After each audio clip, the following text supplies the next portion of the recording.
towards her and towards Jesus, all at the same time. And Luke records for us the thought of Simon the Pharisee. Now, I suppose, at some point here, Simon explained all this, what he was thinking, because, we're given a glimpse into what was going on in his head. At some point, maybe Simon the Pharisee was even interviewed by Luke and like, yeah, go ahead, write this down. Here's what I was thinking. I'm ashamed to admit it, but go ahead, write it down. And here's what he was thinking in verse 39. He was thinking to himself, this man, Jesus, if he were a prophet, he would know who and what manner of woman this is who is touching him, for she is a sinner. And notice, Jesus knows our thoughts, because the next verse 40 says, and Jesus answered. And Jesus answered. Well, Simon wasn't saying this out loud. This was an inner monologue, but Jesus, knowing his thoughts, answered and said to him, Simon, I have something to say to you. And so Simon said, teacher, say it. He doesn't know that the hammer's about ready to be dropped here. So Jesus launches into a little parable. He has a teaching moment here. In verse 41, he says to Simon, well, there was a certain creditor who had two debtors. One owed 500 denarii. Denarii was a day's wage, so 500 days of it. And the other 50. And when they had nothing with which to repay, both couldn't repay the debt, the creditor freely forgave them both. Now tell me, therefore, which of them will love him more? And Simon answered and said, I suppose the one whom he forgave more. And he said to him, you have rightly judged.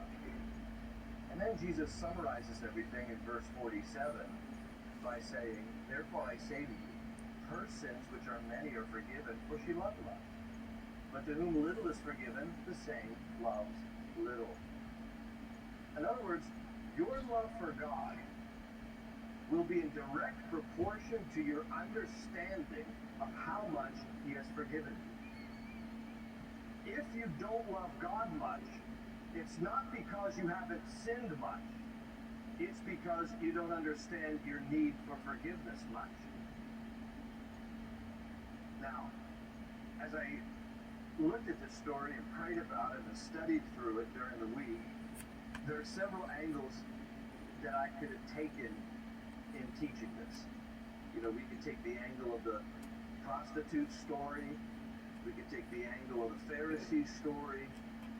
We could take the angle of the topics of sin and forgiveness, because that's here. We could take the angle of generosity and love, because that's here. All these different elements are here. But there was something that struck me from this story that I felt that God wanted us to focus on this morning, and it's this. The unique appeal that Jesus had to both, quote, sinful secular people like the prostitute and, quote, righteous religious people like the Pharisee. Think about how Jesus was able to relate to both. What was it about Jesus that made it possible for both, again, quote, sinners and saints to feel welcomed around him? And here's an important question for all of us. If you really want to be a Christ follower, how well do we follow Jesus' example in that regard? Now, I'm not talking about this as some kind of a popularity contest, like how well are we loved or liked by all types of people. And after all, as much as Jesus appealed to all types of people ended up crucifying him too. So it's not about a popularity contest. Jesus was never, trying to win a popularity contest, and neither should we. Like, who likes us, who doesn't? How can we be influential in that way? No.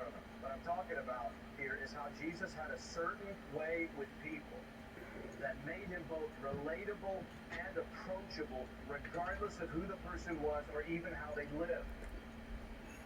Now, don't misunderstand me. I'm not suggesting that by being relatable and approachable that somehow then Jesus condoned their sinful behavior or overlooked it, because he didn't. But Jesus had this wonderful way of loving people and relating to people that made both prostitutes and Pharisees feel like their lives matter at the same time.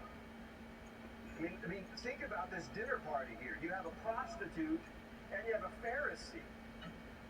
the same room. People who are completely different, whose lives are on completely opposite ends of the spectrum, and yet both were drawn to Jesus. And I think to myself, how well are we doing that people would be drawn to Jesus through us? How relatable and approachable are we to a real world that needs Jesus too? But let me tell you something, it takes work. It takes work to find that balance in our lives where we can be relatable and approachable to those who don't know Christ as well as to those who do. This takes work. This will not come easily. Because let me tell you something, if we don't learn to find